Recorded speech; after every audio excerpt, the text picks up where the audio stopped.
Bienvenue à Les Affaires Brassicole, votre balado sur l'entrepreneuriat brassicole du Québec, avec Leonardo Calcagno de Baron Mac. Bonjour tout le monde, ici Leonardo Calcagno, Les Affaires Brassicole, j'espère que vous allez bien. Écoute, merci beaucoup à tout le monde, en premier lieu, de s'abonner à Baron Mag, l'infolette light, l'infolette payante. On a eu beaucoup de feedback de ça, puis oui, bien sûr, on a une tournée qui s'en vient, vous pouvez aller sur notre site.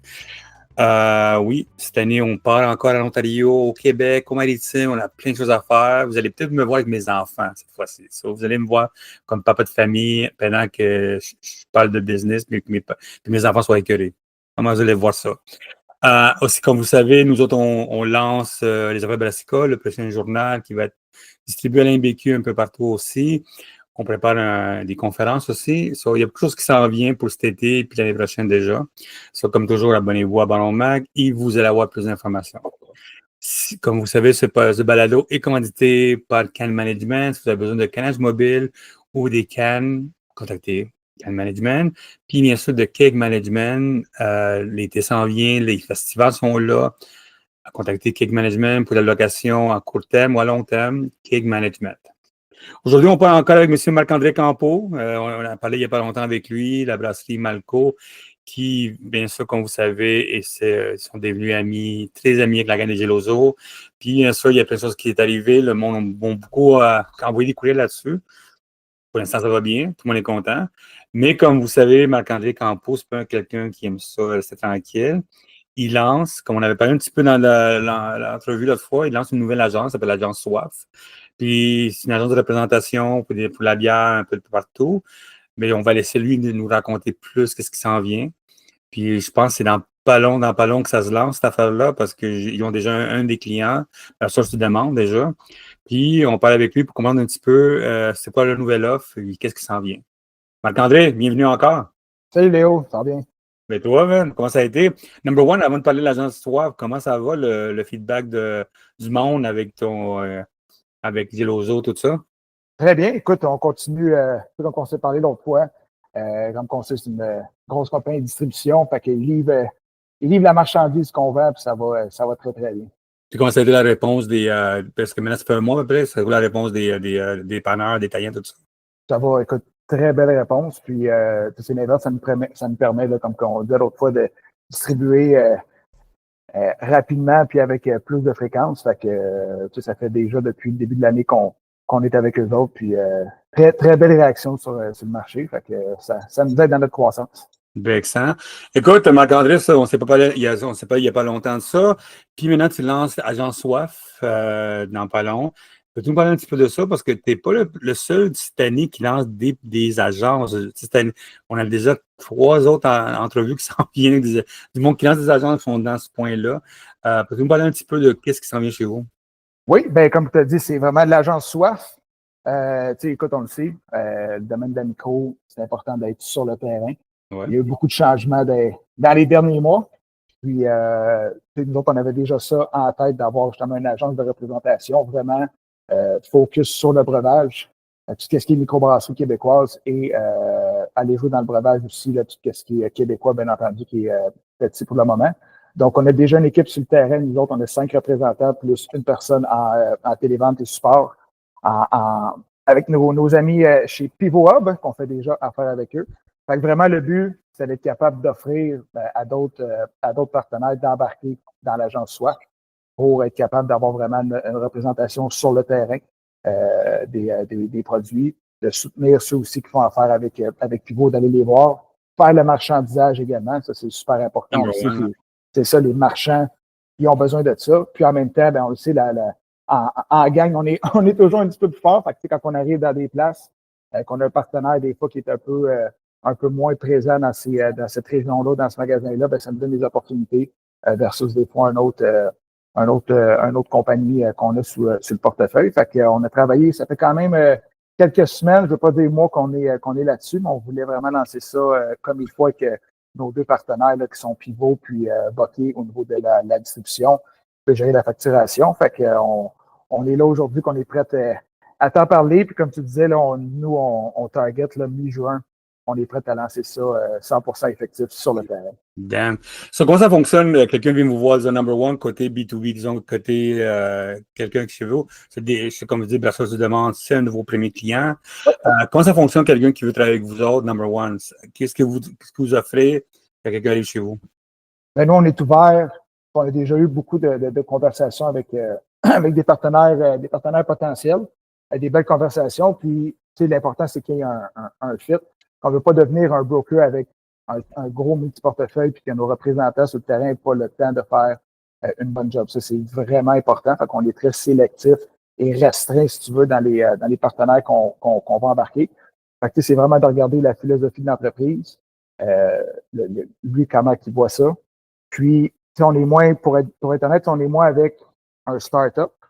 On n'est pas contre, dépendamment de la stratégie en arrière, mais si on regarde, admettons, comme nos partenaires, nos amis chez BSD, je pense que c'est un fit naturel. C'est une compagnie que tout le monde connaît pas mal BSD dans le marché. Sont bien aidés, ils sont respectés dans le marché. Puis, c'est une compagnie qui avait, quand on regarde dans les 2 dernières années, qui avait une belle distribution, puis malheureusement, à fil en aiguille, ils ont perdu un petit peu de distribution. Fait que, nous, on veut vraiment embarquer avec eux autres, avec Bertrand, pour faire monter, revenir un peu dans la distribution qu'on avait, offrir le support aussi de notre côté, que ce soit aux chaînes, prévoir des spéciaux, si on veut, puis faire vraiment des business cases pour regarder l'ouverture des magasins, puis comment qu'on peut à chaque semaine ou à chaque 2 semaines étudier le marché, puis augmenter la distribution. Je te dirais, c'est vraiment ça le but au début, c'est donner une bonne distribution à BSD pour le rendre accessible à tout le monde dans la province. Est-ce que ça va être uniquement, tu vas commencer uniquement par Québec, puis après ça, tranquillement, tu vas monter vers à travers les frontières dehors du Québec, de la ville de Québec, ou c'est vraiment au début, ville de Québec à Walanto, c'est où tu fais déjà l'attaque à travers déjà? On est déjà partout dans la province, fait que, autant qu'on a un représentant, on a quelqu'un qui va couvrir tout ce qui est la rive nord de Montréal, donc Laval, la rive nord de Montréal, sur la rive sud, centre du Québec, Mauricie, Saguenay, Québec, Chaudière-Appalaches. Fait qu'on on est déjà quand même pas mal seté, puis on couvre déjà un bon territoire. C'est vraiment bien, oui. Dans vos services à vous autres, ça va être un service de facturation aussi, de marchandisage comme ça. Comment ça fonctionne quand vous avez, disons, ça c'est votre affaire, mais comment ça fonctionne quand vous avez plus de 2, 3 brasseries? Comment ça fonctionne? Comment prendre la mise en place de tout ça? Ben, c'est du cas par cas. Puis, c'est avec nos amis chez Pivot, on a fait, on travaille sur le développement avec eux autres depuis un certain moment. Puis, ils sont honnêtement, tout le monde connaît pas mal Pivot dans le marché, mais très proactifs. Et c'est vraiment le fun de travailler avec eux. Puis, si je regarde un peu, j'ai écouté ton podcast avec la gang de 5 micros. C'était vraiment intéressant. Puis, eux autres, un peu la vision qu'ils ont pour leur micro. Il y a une partie de ça que nous autres, c'est sûr que ça ressemble, ça faisait vraiment du sens ce que tu disais, puis c'était vraiment intéressant. Et quand ils embarquaient dans la structure, puis que chaque représentant, bon, ben, il faut que tu changes un peu de page ou de channel pour aller te commander. Ben, nous, tout va être mis sous l'agence soif. Fait que ça, c'est quelque chose que Pivot est en train de finaliser, puis on a même commencé à faire des tests, puis ça va super bien. Donc, nous, on va être capable d'arriver chez le client, d'avoir accès tout de suite au portefeuille. Et au niveau de la facturation, tout va s'en aller aux bonnes places.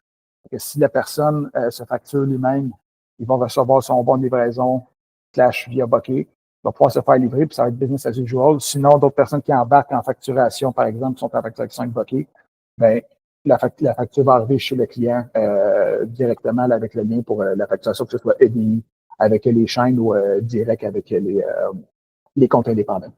Et vous autres, le but, vous autres, c'est vraiment unique, c'est la bière, puis c'est tout ce qui va à l'intérieur, c'est-à-dire du cidre, du prêt à boire, le vin, tout ça. Est-ce que tu vois une ouverture dans ce marché-là de grossir là-dessus? Parce que, tu sais, vendre de la bière, vendre du vin, vendre du prêt à boire, c'est des marchés différents. Comment on fait pour distinguer, puis comment on fait pour que vos brasseurs, vos vendeurs puissent travailler ça? Ben, le but, comme je te disais au début, c'est vraiment pas d'avoir trop de partenaires et qu'on se perde là-dedans. Puis, qu'on soit capable vraiment d'avoir l'attention, que ce soit du gérant ou du propriétaire, directeur, puis qu'on ne le perde pas. On sait qu'après un certain nombre de minutes, les gens sont occupés, fait que on va être capable d'avoir un portefeuille assez balancé pour faire le bon service pour tout le monde, puis pas trop s'élargir non plus. Fait qu'on veut rester dans le breuvage. On le sait que souvent, mettons, quand tu vas dans des comptes un peu plus indépendants, dépanneurs, tu parles des fois avec le gérant, le propriétaire directement, qui va tout te délivrer une shop, mais quand tu arrives dans les grandes surfaces, tu vas être le gérant de bière, puis là, des fois, oui, ça va être le gérant d'épicerie pour tout ce qui est breuvage. On ne veut vraiment pas aller en dehors de ça. On peut être capable de parler à la personne ou ces deux personnes-là. Puis, oui, on focus dans la bière, mais on a de l'ouverture aussi de ces boissons énergisantes. On a un partenaire aussi qu'on est en train de finaliser pour la boisson énergisante. Ça, c'est bon. Même chose pour de l'eau pétillante. Puis après ça, comme je dis, là, les portes sont ouvertes. Les portes sont ouvertes pour d'autres partenaires, mais comme je dis dans les annonces, faites vite, les places sont limitées. La beauté de ça, c'est comme vous savez, je viens de parler avec 2-3 personnes ce matin. C'est notre vendredi d'entrevue qu'on fait tout le temps. Et souvent, on parle du côté, c'est que la boisson, la bière, quand ça est pas en augmentation, maintenant, elle est comme ça. Puis les autres produits sont en train de monter. C'est tout ce qui est RTD, prêt à boire. Et Nagissan, c'est un marché qui est en augmentation. Comme on ne sait pas, mais c'est en train de prendre sa place. Puis le functional drink de plus en plus. Est-ce que c'est un marché que vous allez essayer penser aux brasseurs de vous lancer tranquillement là-dedans? Est-ce que vous les poussez à ce marché-là? Parce que vous êtes quand même du monde, ça fait longtemps que tu es dans le marché. Tu veux conseiller tes clients, pas seulement vendre des produits qui se vendent. Tu sais, demain matin, BDS, est-ce qu'ils vont tu vas les pousser un petit peu, c'est peut-être un petit peu à boire intéressant, houblon au citron, des affaires comme ça. Est-ce que c'est des affaires que, comme représentant, tu veux aussi aider à voir le marché qui s'en vient et essayer des nouveautés derrière ça? Bien, c'est sûr que le but, c'est toujours de travailler en équipe, puis qu'on soit plus fort en groupe, si tu veux, quand on va dans le marché ou quand on parle aux chaînes, si on va essayer de faire des listings, des nouveaux produits, puis c'est sûr que c'est d'étudier le marché ensemble. Je te dirais de pousser nos partenaires à faire d'autres choses. C'est des discussions qu'on peut avoir avec le marché, mais moi, j'y crois vraiment encore au marché de la bière. Comme dit Marc, à l'inverse du marché. Oui, le marché, il se resserre, mais je pense que d'avoir des gens présents sur la route, il va y avoir malheureusement moins d'offres en général aux clients. Mais je pense que les brasseries vont faire affaire avec nous ou s'il y a d'autres distributeurs qui ont une équipe de représentants sur la route qui font de la bonne représentation du bon marchandisage, on va être capable de rendre quand même des produits disponibles à tout le monde, puis les gens vont continuer à boire de la micro. Je pense que ça, c'est le core. Le core, c'est d'augmenter le core business des compagnies avec qui on est, par exemple BSD. C'est sûr que nous, le fait, admettons, d'embarquer dans les notes du drink, d'avoir une compagnie qui est là-dedans, ça nous permet d'avoir du feedback aussi de l'autre côté, puis de voir les ouvertures, que ce soit dans l'RTD également ou sans alcool, on sait, ça monte aussi, que ce soit dans l'eau pétillante ou un prêt à boire, on va être capable de partager l'information, avoir des infos du marché, puis faire des stratégies pour embarquer ça, que ce soit des nouveaux produits ou de lancer un autre branche. À côté, tu parlais de la 5 bières qu'on a fait d'entre eux autres.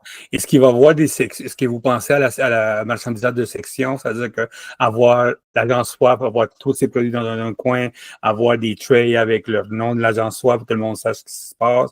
On sait dans quel univers qu'on s'embarque. Est-ce que vous allez commencer à faire ça? Ben, écoute, oui, ça peut être une bonne idée. Ça peut être une très bonne idée. Tu sais, ça ne mentirait pas. Comme je parle depuis le début, moi, je crois vraiment à la distribution. La distribution, c'est d'avoir de l'espace dans les magasins. Puis cet espace-là, t'en as au froid, mais c'est on s'entend que c'est pas élastique. Fait que, déjà, nous, on fait affaire avec une compagnie de la location de frigidaire. Okay. J'ai déjà des produits à gauche et à droite. Fait que oui, c'est sûr que, étant l'agence Soif, ben, mettons, on peut aller s'acheter de l'espace supplémentaire au froid. Puis partager, on peut dire partager là, que ce soit le frigidaire. Puis c'est sûr que si on peut faire des présentoirs, je sais que certaines brasseries ont peut-être déjà des présentoirs à leur effigie. Fait que, tu sais, s'il y a de l'engouement pour ça, on va le pousser.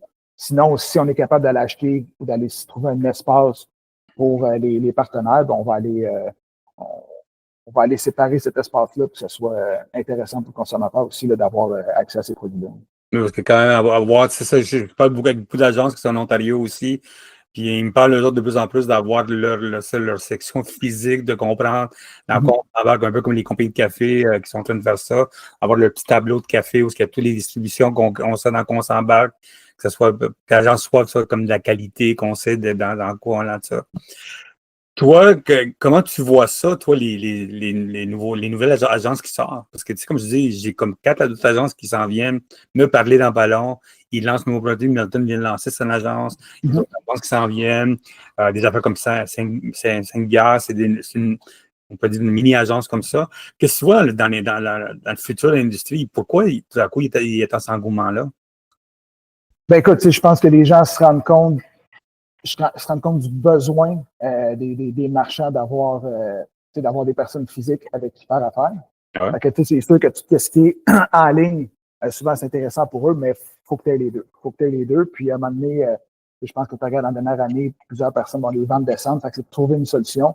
Puis ça, d'avoir une agence de représentation, ben c'est sûr que c'est la solution, je pense, idéale pour tout le monde parce qu'une brasserie toute seule, d'aller chercher une force de vente pour couvrir la province au complet, on le sait, c'est quand même assez dispendieux. C'est quand même assez dispendieux.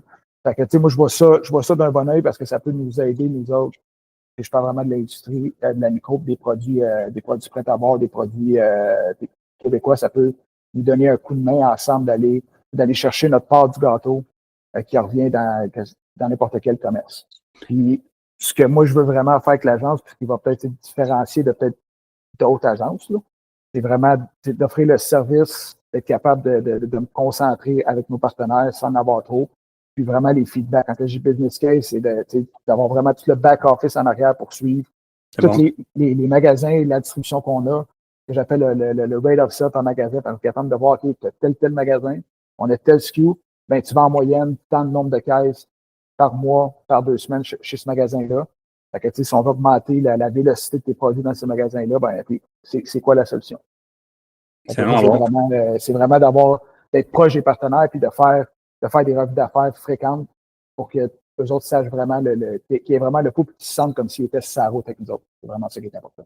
C'est vraiment le côté plus vraiment très humain, très direct, tout ça. Exact. Est-ce que aussi, il y a des directeurs qui m'ont demandé ça pour ton agence, est-ce que vous allez faire aussi la représentation de fûts dans les bars, dans les restaurants? Je sais que c'est notre marché qui s'en vient. Je sais qu'il y a du monde qui le font déjà, mais vous, est-ce que vous pensez vous lancer dans cette section-là? Oui. Écoute, c'est sûr qu'on est, on est beaucoup présent dans le CAD. C'est on peut dire le main target, mais on commence, on arrive dans le CSP, puis c'est sûr que toutes les opportunités dans le CSP, on va les travailler. C'est une approche différente dans le CSP, mais on a une équipe sur le terrain là, qui a déjà quand même un bon background là-dedans. Puis c'est sûr que c'est un autre marché qu'on peut aller attaquer, puis je pense qu'il y a beaucoup d'opportunités aussi dans ce marché-là là, pour les micros québécoises, ça, c'est sûr. Moi, je viens de parler avec, on vient de faire une entrevue avant toi avec Idéal Fût, tu sais. Oui. On a parlé des datas du marché, des affaires comme ça. C'est un marché impressionnant que le monde a. Est-ce que vous pensez au cannabis, tranquillement, de la boisson de cannabis, que c'est un marché qui vous intéresse à vous autres? C'est que la législation au Québec n'est pas ouverte comme ailleurs, mais est-ce que c'est un marché intéressant pour vous dans le long terme? Je te dirais pour nous, là, si je parle, admettons, Brasserie Malco, c'est pas une avenue qu'on a regardée puis qu'on est prêt à se lancer là-dedans, mais s'il y a un partenaire qui est dans ce marché-là, qui cherche de la représentation pour que ce soit, mais c'est sûr que c'est des choses qu'on peut regarder, mais je te dirais, nous, à l'interne, c'est pas dans nos plans à court, moyen terme. Bien, excellent. Ça, Marc-André, ça veut dire que mi-juin, on lance la compagnie. On est là, on est live. On a déjà un partenaire. Est-ce que vous allez lancer d'autres partenaires à mi-juin? Est-ce qu'on va pouvoir parler avec d'autres personnes déjà qui vont te lancer là-dessus? Oui, ben écoute, comme je dis, on a déjà des belles discussions avec d'autres personnes, puis que ça a quand même bien avancé. Mais tant que la signature n'est pas sous le contrat, je veux pas me mouiller.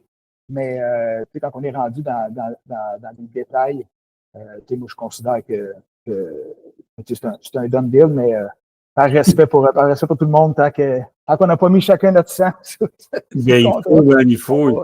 On va faire ça étape par étape. Est-ce que Malco va être composé dans l'agence ou l'agence est dehors de Malco? C'est ça. C'était vraiment un point. C'était vraiment un point important. Malco va être un partenaire de l'agence SWAP. Okay. Donc, l'agence SWAP, c'est vraiment une entité en soi.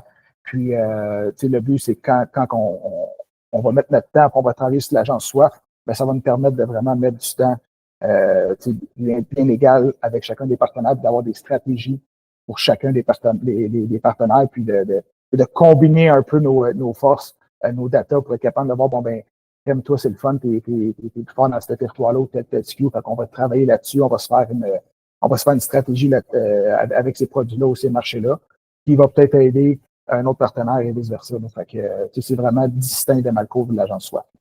OK. Je pensais vraiment que Malco, ça allait être comme le data-driven de toutes ces affaires-là, la vente, tout ça. Vous avez quand même beaucoup de data, vous avez quand même beaucoup de force avec Girozo en plus. C'est impressionnant ce que vous avez déjà, tu sais. Si quelqu'un veut vous contacter pour être membre de chez De la Soif, parce que vous me disiez, vous avez des seulement 5-6 compagnies que vous voulez avoir au début pour la première année, comment ça fonctionne? Ben, écoutez, sur Internet, agencesoif.com. Nice. Il va y avoir un site web qui risque d'être online probablement quand tu vas publier le podcast. Sinon, également par courriel info@agencesoif.com. Vous pouvez m'écrire directement là-dessus. Puis ça me fait plaisir de vous répondre et de regarder ça avec vous. Une question en dehors du côté marketing, à côté des ventes, tout ça, est-ce que l'agence Soif va mettre en place une stratégie pour que tout le monde puisse faire du marketing ensemble, des achats, du travail ensemble? Parce que tu sais, on parlait avec la brasserie 5 brasseries, excuse-moi, 5 bières. On parlait avec eux autres, tout ça, puis on dit, une des difficultés qui existe beaucoup pour les microbrasseries puis les compagnies de boissons, tout ça, c'est le temps de faire du marketing, le temps de se vendre, tout ça. Déjà, tu as number one, tu vas t'occuper de la vente déjà, puis la facturation, puis le marchandisage. Mais est-ce qu'à long terme, c'est une stratégie que tu veux penser à travailler aux autres aussi pour les aider dans le marketing, dans les achats, dans la mise en place de nouveaux produits, tu sais, pas seulement lancer un produit pour lancer un produit, mais vraiment la stratégie de penser à travers ça quand tu lances un produit, que si tu lances un produit, l'agence Soif va t'aider à lancer le produit pour que ça fonctionne pour le vrai, tu sais. Oui, ça c'est à 100%. Tu sais, nous autres, on veut vraiment offrir un clé en main, autant en vente qu'en support marketing. Ah ouais? Donc, nous autres, très transparents avec nos partenaires. Quand on va faire des rencontres avec notre équipe de représentants sur la route, tout le monde va être là, tous nos partenaires vont être invités, puis en même temps, ça va nous permettre de tous parler ensemble, aller chercher des idées, puis d'être capable d'avancer. Fait que si on a des idées ou si on a un avenue marketing qu'on va aller, ben, si ça rejoint tous nos partenaires, ben, on va rejoindre nos forces. On va travailler là-dessus, ça c'est sûr. On va tout être capable de se fournir là, les ressources qu'on a chacun de notre côté, ça c'est sûr et certain. Bien, excellent. Écoute, Marc-André, Godspeed, comme toujours, quand tu dors. Oui.